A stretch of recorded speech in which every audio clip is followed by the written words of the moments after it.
Muito boa tarde a todos. Paz e alegria.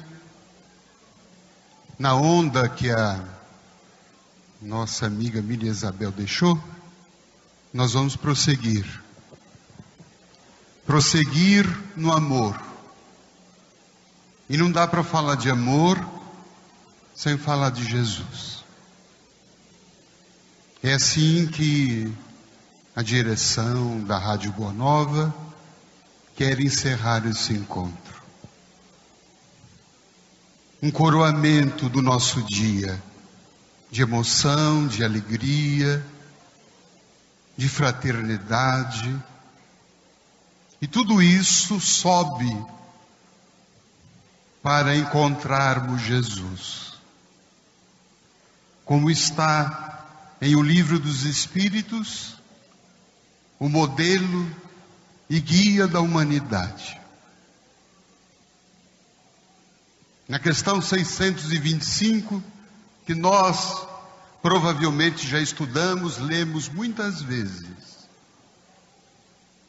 Mas eu prefiro, talvez, uma interpretação e uma visão um pouco mais íntima, um pouco mais pessoal. Jesus, meu modelo e meu guia. Porque quando nós falamos modelo e guia da humanidade, talvez sentimos uma coisa muito distante. E o engraçado é que nós nunca nos colocamos dentro da humanidade. A humanidade são os outros. Essa humanidade está tão louca. Como se nós não tivéssemos nada de loucura. Quem aqui é normal? Tem alguém normal aqui? Caetano Veloso falava que de perto ninguém é normal. Por isso que esse palco é tão longe e tão alto. Por isso eu prefiro essa interpretação que é mais íntima e que nos chama mais direto. Jesus é sim o modelo e guia da humanidade, mas é meu guia, meu modelo. Isso tem implicações diretas para nós. Nesse relacionamento meu com Jesus, percebam nessa foto, Ele caminhando conosco. Ele ao nosso lado. E é esse Jesus que nós precisamos começar a estreitar a nossa relação. Não Jesus que está no céu sentado à direita do Pai, mas um Jesus que está aí do meu lado, caminhando comigo, querendo ser meu modelo e sendo meu guia. No próximo slide, nós vamos perceber e refletir sobre uma coisa que eu queria pensar com vocês. Qual foi a principal missão de Jesus?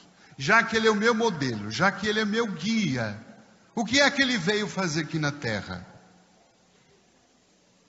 E o que é que Ele continua fazendo aqui na Terra?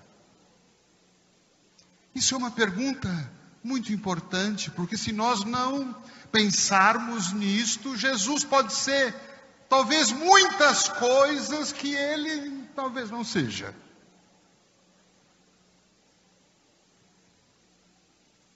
E estudando, pensando, refletindo, o que os bons espíritos dizem é: Jesus encarnou na Terra para intervir no processo histórico, acelerando a moralização da humanidade. Nós tivemos a primeira revelação com Moisés,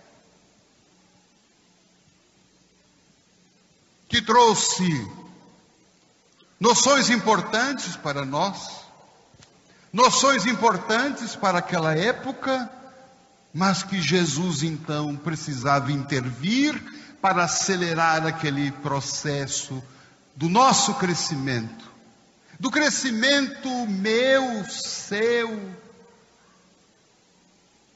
porque é provável que nós estávamos ali com Moisés. É provável que nós estávamos fugindo no Egito. É provável que nós estávamos naquela época de Jesus, misturado naquele povo entre os fariseus, entre os saduceus, que eram rigorosos, religiosos, em que a lei da época era olho por olho, dente por dente. E o quanto que existe ainda dentro de nós isto. No fórum, eu noto muito isso, meus irmãos. O que é justiça para muitas pessoas?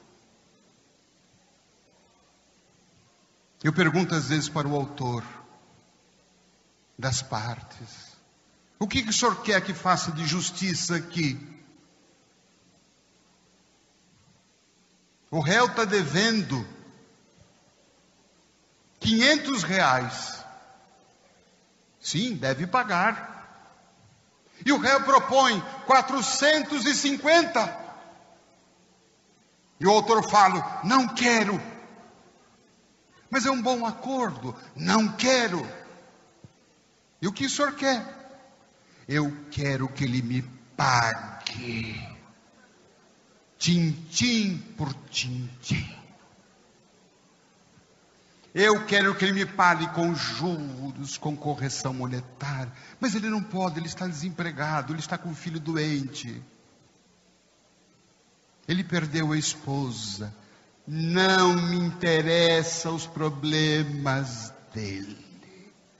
Eu quero que a justiça pese sobre ele. E muitas vezes o que é que nós percebemos neste comportamento? Que justiça muitas vezes é o quê? Vingança. É o olho por olho, dente por dente. Fez, paga. Eu acho que isso não mudou muito. Mesmo entre nós espíritas, quantas vezes nós estamos raciocinando assim? Lei do karma. Fez, tem que pagar. Quantas pessoas chegam para mim e falam: De Luca, quais são os pecados que eu estou pagando? Eu falei: meu Deus, ela ainda está lá no Antigo Testamento. É espírita, toma passe. E fala: meu marido, meu karma, eu estou aqui para pagar o que eu fiz a ele. E eu quero pagar. Eu odeio, mas eu quero pagar. Porque na próxima eu não quero ver esse sujeito nem pintado de ouro.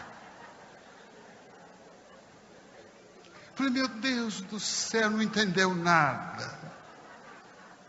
Era a justiça que cobre, que pune. Jesus precisava vir para acelerar, para modificar as nossas concepções de vingança, de crueldade, de afastar aquela ideia de um Deus que nos punia. E aí então ele vem para acelerar, intervir nesse processo e traz um Deus que é amor. Vocês sabem que na oração do Pai Nosso, que Jesus a pronunciou em aramaico, que era um dialeto popular. Em aramaico, Jesus começa a dizer assim a oração: Abba. Ele chama Deus Abba. Que numa tradução mais acertada, quer dizer não pai, mas paizinho. Pai querido. Isto era uma ideia transformadora, revolucionária, e parece que até hoje ainda assim seja. Porque quando Jesus fala que Deus não é o Senhor dos exércitos, não é um Deus que pune, que castiga, um Deus ciumento. É porque no primeiro mandamento, como é que está escrito? Amarás o Senhor teu Deus sobre todas as coisas. É um Deus ciumento, não? Só ame a mim. Não ame a mais ninguém.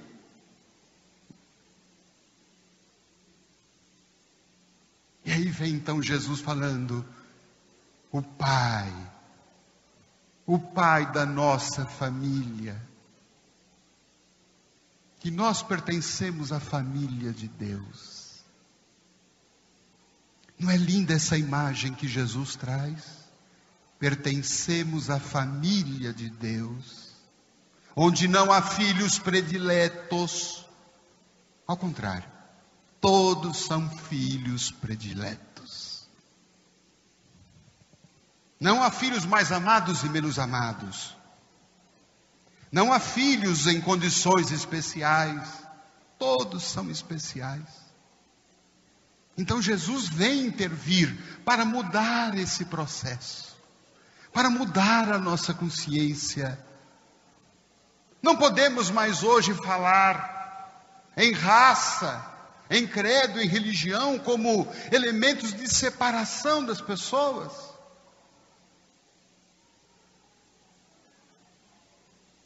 Outro dia assisti uma entrevista de um astronauta, que disse que quando eles estão lá no espaço, a uma determinada altura, e eles enxergam a Terra, eles não veem as divisas que nós colocamos nos nossos mapas. Eles não conseguem ver aonde começa um país e onde termina outro. Isso é criação humana, de divisão. E Jesus vem trazer união. Pertencemos ao mesmo Pai. Somos da única raça existente, que é a humana. E temos uma única religião, que é o amor. Esta é a missão do Cristo. É nisso que ele veio intervir. Acabar com as nossas divisões, separações, por cor de pele, por crença religiosa, por nacionalidade. Meus amigos, isso do ponto de vista da reencarnação, são divisões tolas. Porque hoje estamos aqui reencarnados no Brasil, mas já passamos por tantos e tantos países. Qual é a nossa verdadeira nacionalidade? Se eu já reencarnei no Brasil, na Espanha, na França, na Europa. E se eu ainda amanhã vou reencarnar em outros tantos países, de onde que eu sou? Já passei por tantas religiões e não dei certo em nenhuma, pelo amor de Deus. E agora estou no Espiritismo. É a última. Se não der certo agora, vão ter que inventar uma outra para nós. Mas nós vamos dar certo agora. Já estamos. Quando nós vemos aqui 3.500, 4.000 corações, nós temos a esperança que vai dar certo. E esse processo de intervenção no processo histórico não terminou quando ele veio. Prosseguiu quando ele envia o Consolador prometido. Para mostrar exatamente essas coisas.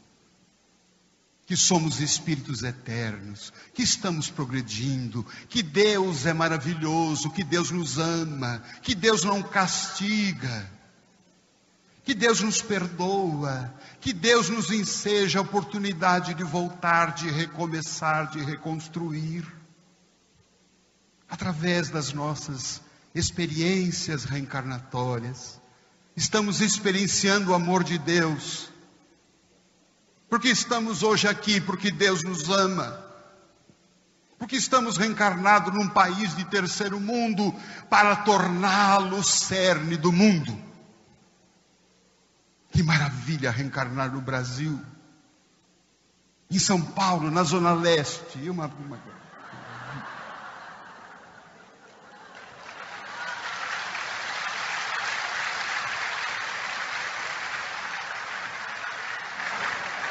Eu duvido que em algum local do mundo nós tenhamos tanta gente espiritualizada, bonita e linda como aqui nesse momento.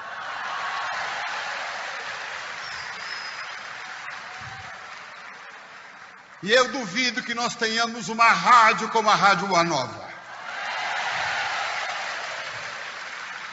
E eu duvido que qualquer outra rádio tenha um público tão maravilhoso como esse.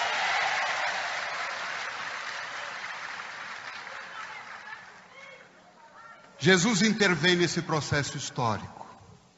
Quando ele nasce, quando ele envia o Espiritismo, e quando nós lemos no seu Evangelho que ele voltará. Sentimos que isso está acontecendo. Chico Xavier, já de alguns tempos, estava dizendo isto.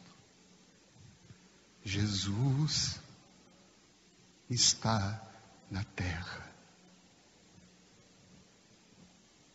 pessoalmente. Se nós afinarmos o nosso coração, vamos poder sentir. É hora de acelerar esse processo histórico. É hora desta terra virar um mundo de paz. É hora que os bons aqui tomarão posse da terra. Como Jesus prometeu, os bons ficarão aqui. Então nós precisamos seguir essa proposta de Jesus. E aí então poderemos meditar naquilo que está no próximo slide, que a Tati vai colocar. Essa missão dele, de intervir no processo histórico, de acelerar o nosso progresso, ele não quis fazer sozinho. Ele monta o primeiro núcleo dos 12 discípulos. Discípulos que ele, depois, na próxima transparência, ele transforma, em que a Tati vai mostrar para nós. Transforma. Oi, Tati, transforma. Querida amiga Tati. Acho que ela foi tomar café. A quem ele chama de amigos. Veja a proposta de Jesus. Ele não quer discípulos apenas. Ele quer amigos. Vejamos ele andando aqui. Está em algum banquinho? Está em algum pedestal? Está em algum palco? Não. Pobre de nós que estamos aqui. Quanto mais no palco, mais perturbado a pessoa é. Não julgue que quem está aqui é o espírito evoluído, porque a única luz que ele tem é a luz desses holofotes. Ai, fulano é médio disso, é médio daquilo, ele é vidente, ele é psicólogo, ele é radialista. Quanto mais tarefa, mais perturbado ele é.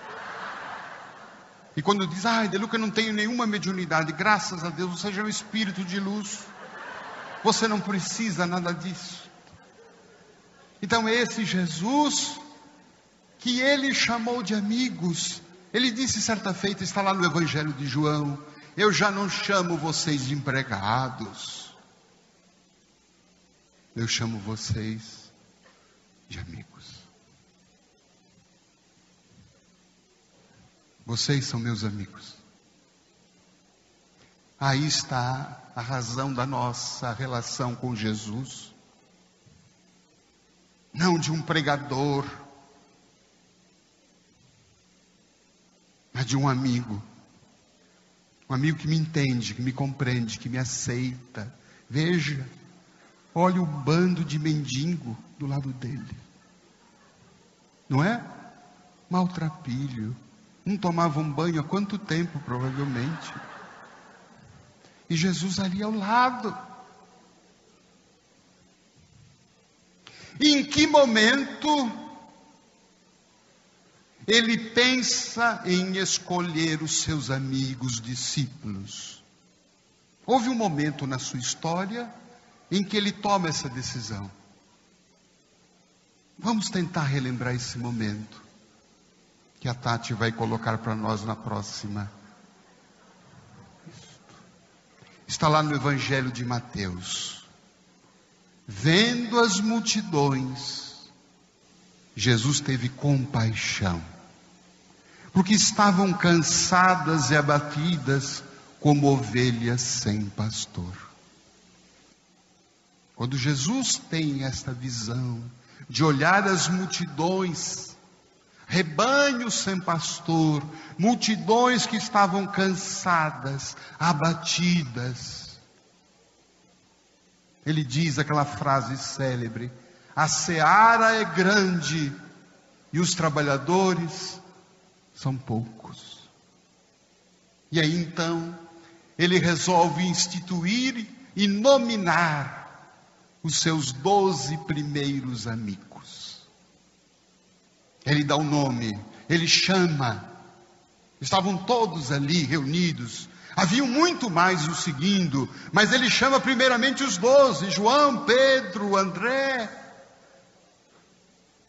Eles deram um passo à frente e se tornaram o primeiro núcleo de amigos de Jesus,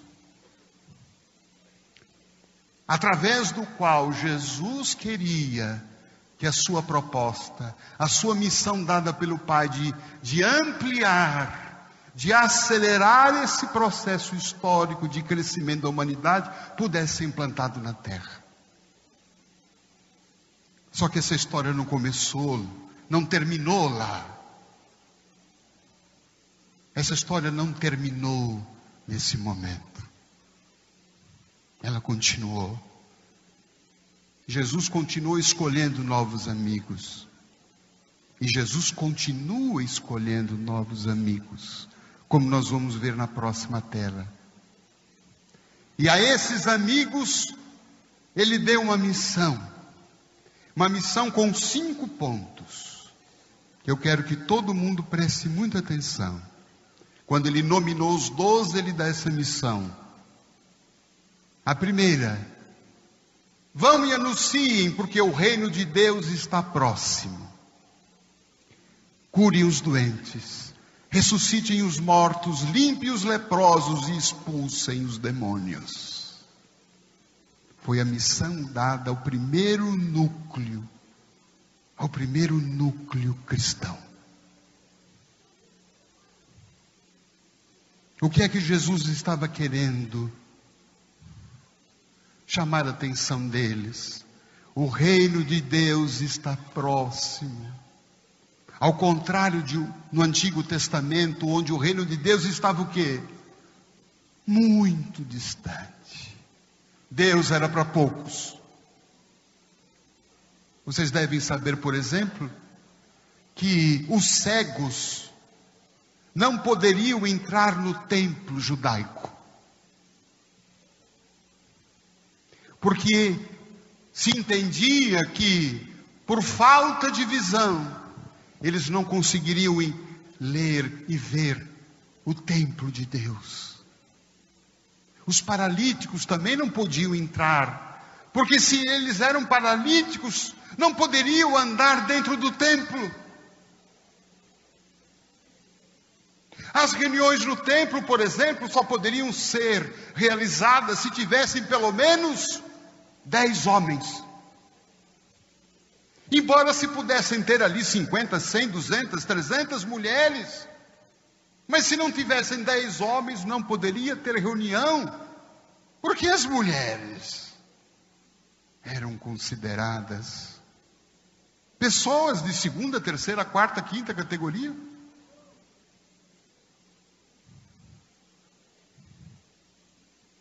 Jesus renova isso tudo. E manda os discípulos dizer: o reino de Deus está próximo. Próximo de quem? Próximo de nós. Não é um local. Não é alguma coisa que nos vai acontecer quando a gente desencarnar. Ah, quando eu morrer eu quero ir para nosso lar, que é o reino de Deus dos espíritas. Mas nosso lar já está com superpopulação.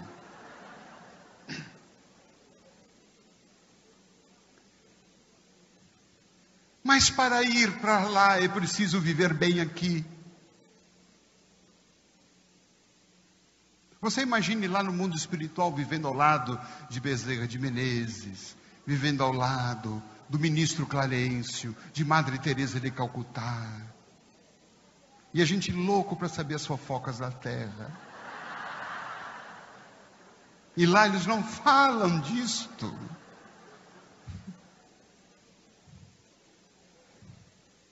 Então, quando Cristo fala como missão aos discípulos, anunciem que o reino de Deus está próximo, está acessível. A porta está aberta. Entrem. Todos são convidados. Curem os doentes.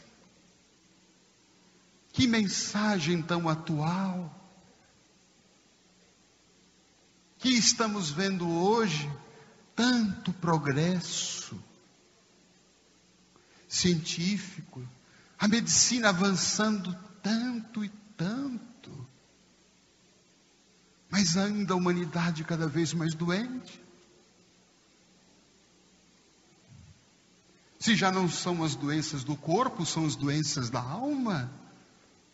A depressão galopando. Estima-se que 20% da população mundial esteja deprimida. Nada obstante o arsenal terapêutico, o arsenal de antidepressivos, químicos, que parecem não resolver a questão, ameniza, mas resolver. Tenho conversado com pessoas, estou deprimida. Eu falo, se trate, vai tomar remédio, procure o tratamento. Eu já estou fazendo, tomo antidepressivo há tanto tempo. Vou na terapia há tanto tempo. Olha, está faltando alguma coisa. Está faltando essa promessa do Cristo. Cure os enfermos, a cura do Espírito. Então 20% da população mundial está deprimida. Se temos aqui 4.000 pessoas, temos 800 depressivos? Os outros é uma questão de tempo.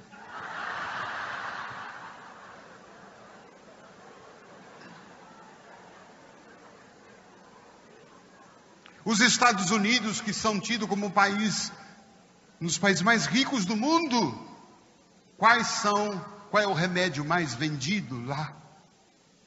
Valium, que é primo do Lexotan, que deixa a gente lexotantã com o tempo.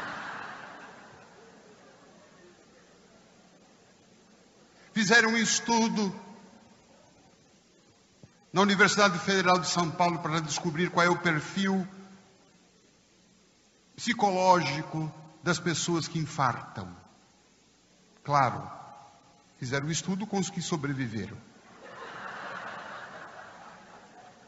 Quem aqui já sofreu infarto, levante a mão. Vamos ver. Tem 1, 2. Tem. Muito bem. Então o que eu vou falar não é a respeito de vocês. Tá bom? Vocês são a exceção. Porque os médicos quiseram descobrir uma coisa que intrigava eles. Existe um perfil, um quadro, uma característica das pessoas que infartam. Geralmente são pessoas tabagistas, problemas de colesterol, problemas de triglicérides, diabetes, pressão arterial elevada, estresse, sedentarismo.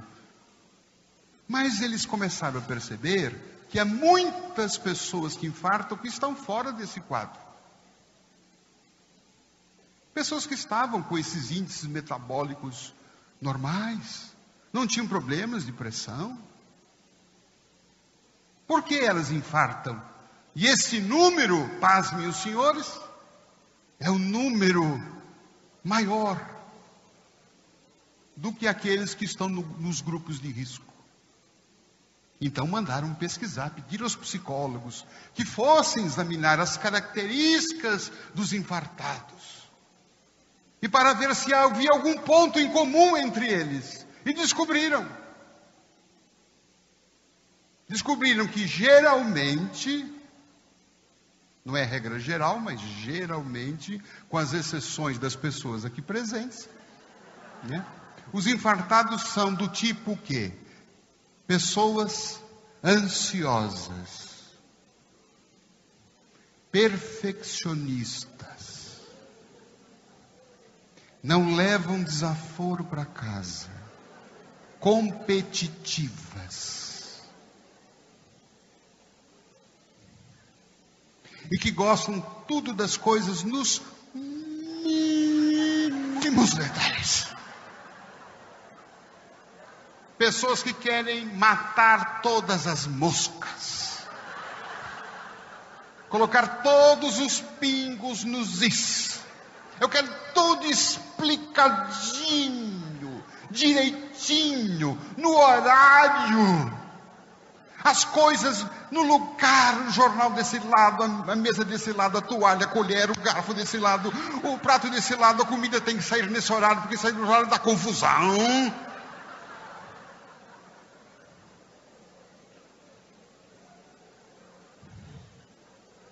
Agora eu vou fazer uma pergunta.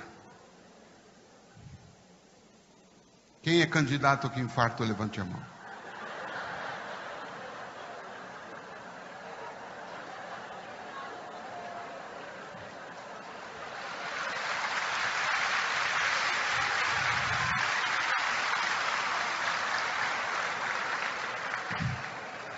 Por isso Jesus da missão, cure os doentes. Curem com o quê? Com os remédios que ele deu. Bem-aventurados os mansos. Bem-aventurados os humildes. O coração do infartado é inchado de orgulho, porque ele é muito exigente, vaidoso, melindroso. A toda hora ele tem ataque, ele tem pânico, ele surta se as coisas não forem do jeito dele. Isso custa muito para a saúde, custa muito para o coração. Quer mostrar que tem razão sempre. E aí Jesus vem. Se teu inimigo te pede que andar com você 1000 passos, ande com ele 2000. Ou seja, abra mão de ter razão.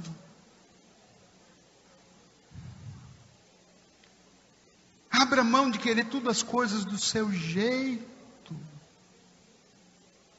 Isto é cura do Evangelho. Deixa o outro ter razão. Faça essa semana esse teste com o seu marido. Quando ele começar a reclamar, você diga a ele: você tem razão. Olha, a comida atrasou, você tem razão. Olha, você está atrasada, você tem razão. Ah, essa casa está suja, você tem razão. Ah, você vai outra vez no centro, você tem razão. Você vai ouvir outra vez essa rádio, você tem razão. Uma hora ele vai falar: não é possível que eu tenha sempre razão. E você diga: você tem razão, meu bem.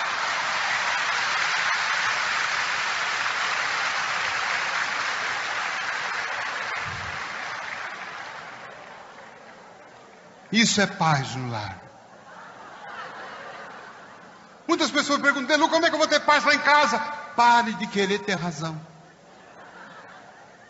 Siga a tua vida, faça as tuas coisas. Não brigue. Chega em casa com uma cara feliz, cara de contente. Não vamos nos infernizar pelo outro. Eu gosto muito daquele conselho que a mãe de Chico Xavier deu a ele, quando certa feita, o padre na igreja teria dito assim, no sermão, que Chico Xavier fosse para o inferno.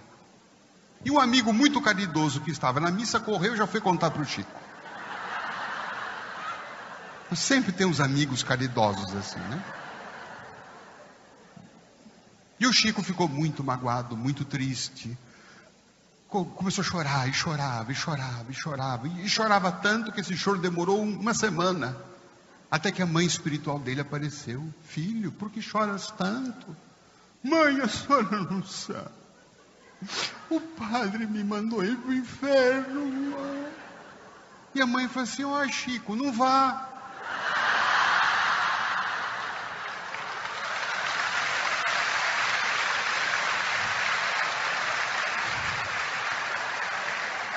Isso é um conselho formidável, porque os outros nos mandam e nós vamos.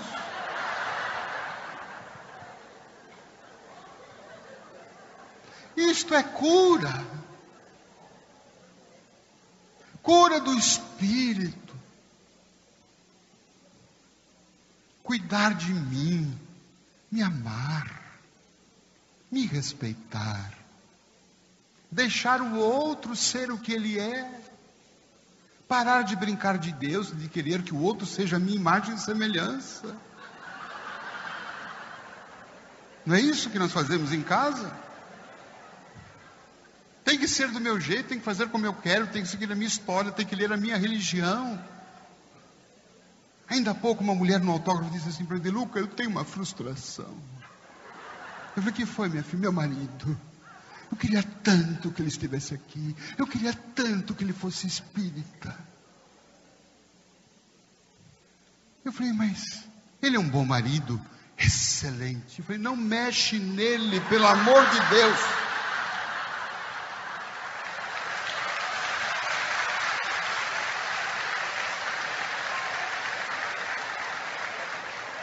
Deixe ele lá em paz, porque você vai trazer ele para cá, que só tem gente perturbada como nós. É possível que ele perca o equilíbrio dele. Então, essa sensação de querer tudo, de governar tudo e de dar ordens, nos deixa um tanto descontrolados. Vocês já perceberam que nós precisamos nos controlar? Nós somos que nem crianças. O Espírito Emmanuel disse, através de Chico Xavier, que lá nas esferas de luz, quando os espíritos olham para a Terra, eles falam que a Terra parece um berçário com crianças dormindo. Então nós somos essas criancinhas, que estamos aqui para aprender a nos controlar. A criança, quando nasce, ela não tem controle nenhum, né? Ela faz tudo a hora que quer, come a hora que quer, chora. Aquele negócio, ela vai aprendendo a ter controle. E nós também precisamos aprender a ter controle das emoções. Para que tanto escândalo? Para que tanto drama? Vamos nos controlar. Porque aí, se a gente não se controla, depois vamos ter que tomar remédio para controlar. Vamos lá fazer uma listinha. Remédio para controlar a pressão. Remédio para controlar a diabetes. Remédio para controlar a ansiedade. Poderia falar mais coisas, mas vamos parar por aí. Isso quer dizer que nós somos o quê, meus irmãos? Descontrolados. Por isso que Jesus mandou curar os doentes, ressuscitar os mortos. Muito mais do que ressuscitar os Lázaros. É ressuscitar aqueles que perderam a vontade de viver. Que deixaram morrer seus sonhos. Que não acreditam mais em si. Grande parte das queixas nos consultórios psiquiátricos e psicológicos é vazio existencial. Não sei porque eu estou vivendo. Não sei qual é o meu papel no mundo. Não tenho alguém. E a pessoa vai morrendo aos poucos, porque vai abandonando tudo. Sobretudo quando o tempo vai passando, a vida vai passando, a idade biológica vai avançando, e nós vamos, estou próximo da morte. Mas existe alguém na Terra que não está próximo dela? Dizem que a expectativa de vida do brasileiro, segundo os últimos dados, é de 75 anos. Quem tem mais de 50 aqui? Levante a mão, vamos ver.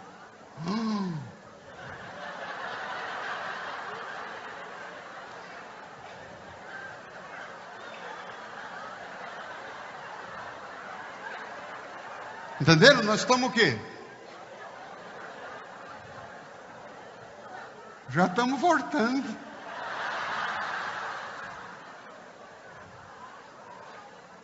Eu sei que você se arrependeu já de ter ficado aqui para minha palestra. De Luca, não me faça pensar nisso. Mas eu estou falando isso para ressuscitar você. Ressuscitar os teus sonhos, a tua vida. Porque se você não desencarnou ainda, é porque a tua missão ainda não se completou. Essa é a missão que Jesus deu. Limpar os leprosos. Os leprosos são aqueles que têm as feridas na carne. Como é que a sociedade de então fazia com os leprosos? Limpava-lhes a ferida? Não. Segregava, afastava, condenava, julgava. Diziam que eram doentes porque era vingança de Deus. Jesus propõe uma nova ordem. Vamos limpar as feridas uns dos outros. E não fazer como muitas vezes a gente faz. Com aquele familiar difícil que tem uma ferida. A ferida da alma, a ferida do espírito, porque ele é nervoso, ele é briguento, ele é rebelde. O que muitas vezes nós fazemos? Agravamos a ferida com a crítica, com o ódio, com o desprezo, com o isolamento, com a distância, com a frieza. Jesus fala, não, limpe as feridas uns dos outros. Nós também temos feridas que precisam ser limpas. E expulsem os demônios. Os demônios não são apenas os espíritos infelizes que possam estar nos perseguindo, mas são os nossos demônios interiores, que no fundo são a causa de ligação com os demônios de fora. Eu li outro dia uma frase do Rubem Alves que diz assim: se você tem direitos, procure um advogado. Se você tem avessos, procure um terapeuta. Todos nós temos os nossos avessos, não temos? Os nossos demônios internos. Aquelas coisas que nos tiram a condição humana. Aqueles momentos de irracionalidade que nós mais parecemos um bicho. Que viramos uma fera. Que ficamos irados e matamos as pessoas, caluniamos, roubamos. Ferimos a honra, tiramos a esperança. Somos egoístas, pensamos só em nós. Outro dia eu passava na Praça da Sé, apressado, e um mendigo se aproximou e disse assim para mim: o senhor poderia me dar um trocado para o lanche? Eu disse assim para ele: não, agora estou com pressa. E ele falou assim: mas eu estou com fome agora.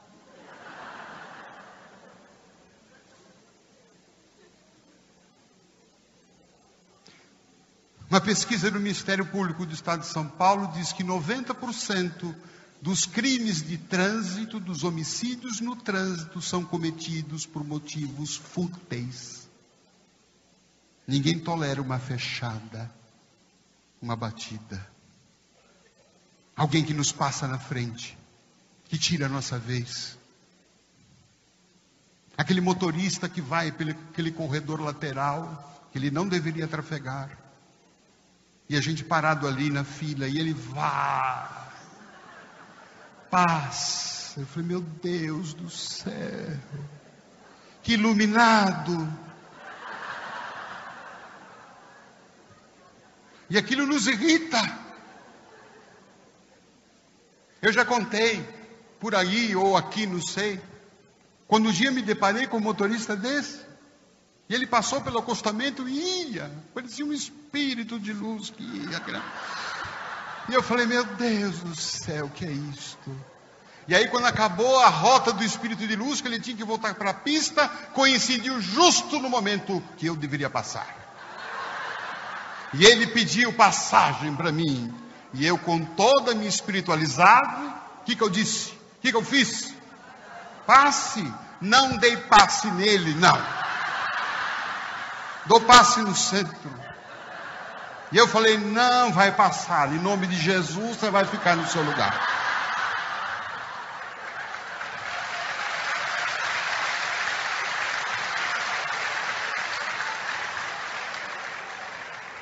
Ora, eu não entendi essas palmas. Vocês estão aplaudindo a mim, o motorista? A minha sinceridade. Foi? Muito obrigado, muito obrigado.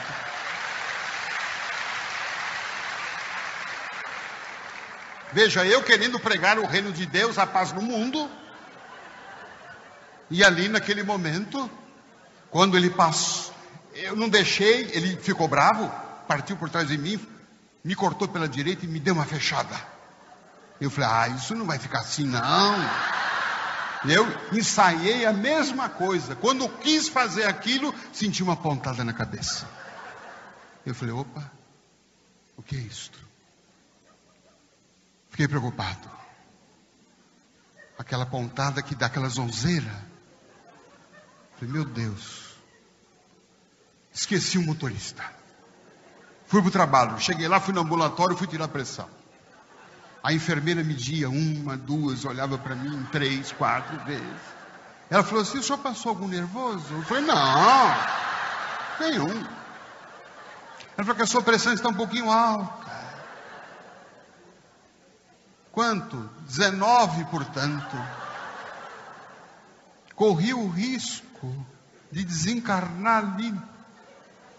Você já pensou, meus irmãos, que vergonha chegar no mundo espiritual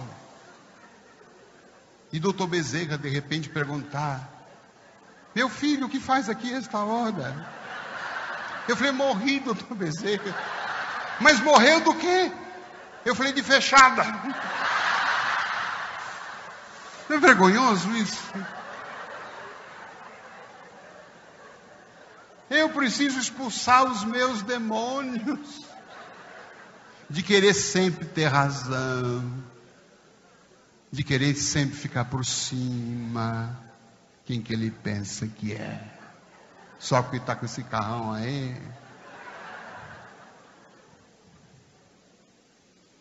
Próxima tela, Tati. Mas hoje Jesus está querendo fazer novos discípulos e novos amigos. Aquela missão que ele deu para os 12, ele continua querendo dar e fazer novos amigos. Por isso que eu tenho a certeza que ele está olhando para nós. E que aqui hoje ele se encontra. Na próxima tela. Estou no meio de vocês.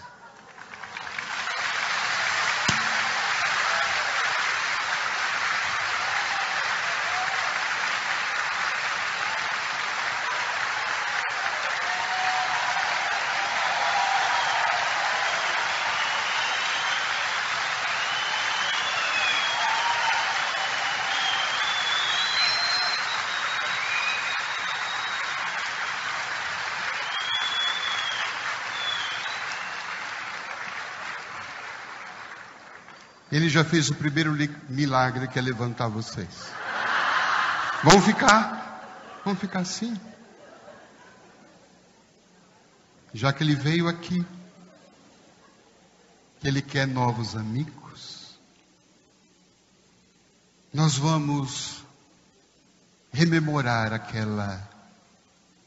aquele momento em que ele escolheu os 12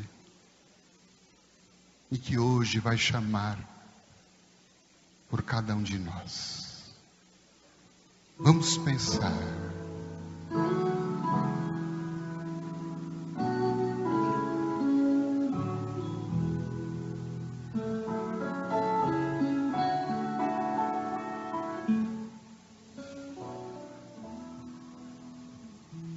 Jesus entra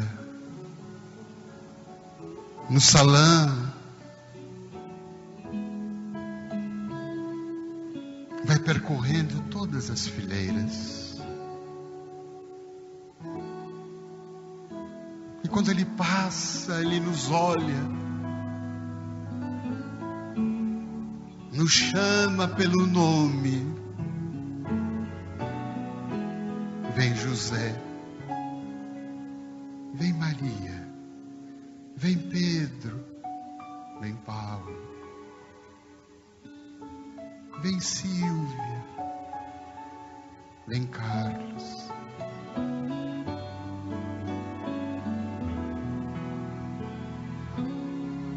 Os trabalhadores são poucos ainda. E nós queremos construir a nova era. E eu preciso de vocês.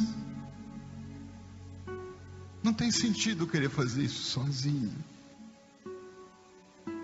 Eu quero estar com vocês. Aceitem a minha amizade.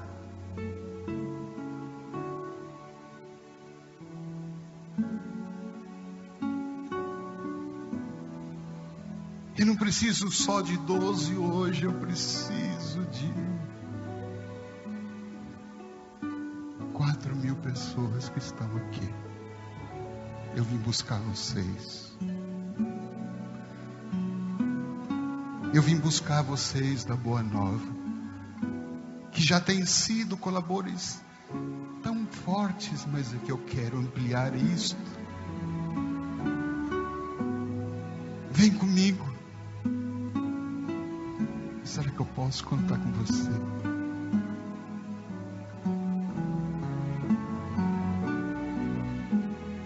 Vem Jesus. Quem aceitar, dê um passo à frente. Quem aceitar o convite, dê um passo à frente. Saia do seu lugar. Jesus não quer ninguém parado. Olhe para o seu companheiro do lado. Diga se você aceita, se você quer. Abrace seu companheiro.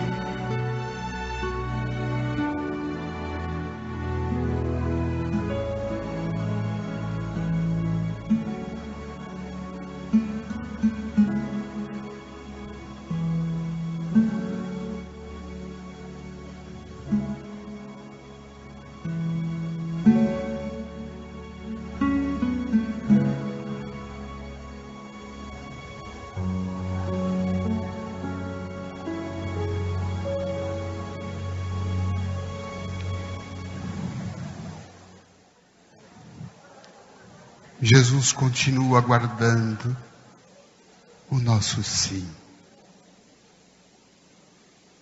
Alguém estará perguntando: Jesus, mas eu tenho tantos problemas. Estou com tanta dificuldade, eu estou doente, eu estou com câncer, eu estou depressivo, estou desempregado. Como eu posso te ajudar?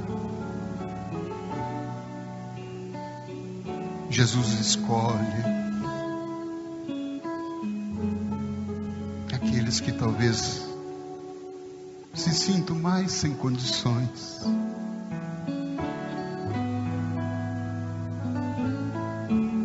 Deus escolhe sempre os fracos para torná-los fortes. Jesus escolhe os doentes para curá-los. Jesus escolhe os solitários para fazê-los sentir a amizade da multidão. É assim que Jesus nos cura.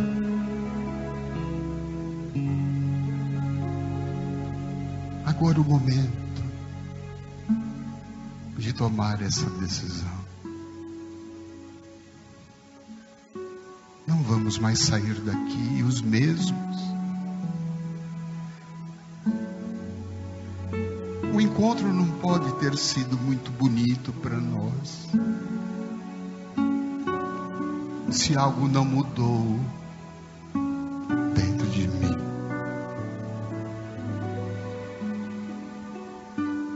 Não posterguem mais esse momento. Os planos de Jesus, eles têm muito para cada um de nós. A nova era se aproxima, um mundo de paz, um mundo onde o amor predomine, onde o perdão seja a regra, onde a violência vai desaparecendo, um mundo de homens bons. E é para isso que eu vim buscar cada um de vocês.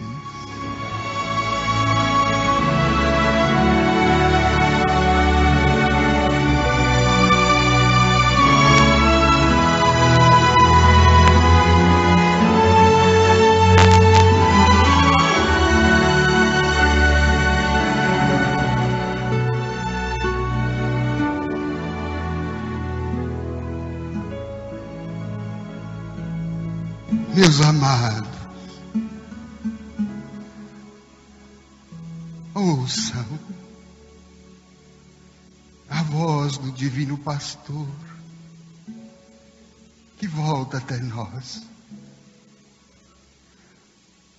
Eu já tive a oportunidade de estar tanto e tanto com vocês. Já falei aos microfones. Vocês me ouviram. Vocês estavam comigo no dia a dia. Eu dei tantos conselhos. E hoje, deste lado, volto para dizer que não adiem esse instante glorioso em vossas vidas. Fiz muito por fora. Falei, preguei, aconselhei, mas tudo isso não me bastou. A consciência, quando vim para este mundo, senti que faltou em mim esse olhar de compaixão para os que sofriam. E se os tive para vocês que me ouviam, não os tive para quem está mais próximo de mim. E isso me pesou muito na alma. E aqui venho, depois de muito tempo, para dar esse testemunho doloroso e difícil, mas que me serve de alerta. E se servir a alguém, muito que bem, pelo menos servirá a mim. E é este amigo que me serve de intérprete. Faltou o olhar de compaixão a quem estava mais próximo, a quem estava em meu lar, a quem cuidava das minhas roupas, das minhas coisas.